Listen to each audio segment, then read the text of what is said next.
Hey guys, so right now I'm going to show you how to turn this image into a black outline for a coloring page. I do it for my coloring book so I could sell on Etsy. You could use Magic Edit, but sometimes it comes out looking weird. It leaves like shading or it just messes up the images. So I go to Colorify AI and I put the image here. I just upload it, generate. I choose no BG. There's other options, but I just always go with no BG.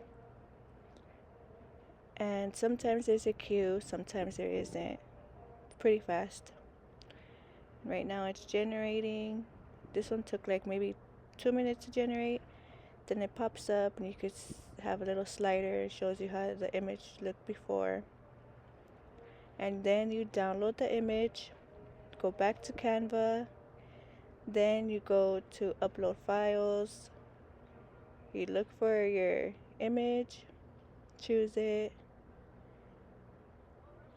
and then you just add it to your coloring book.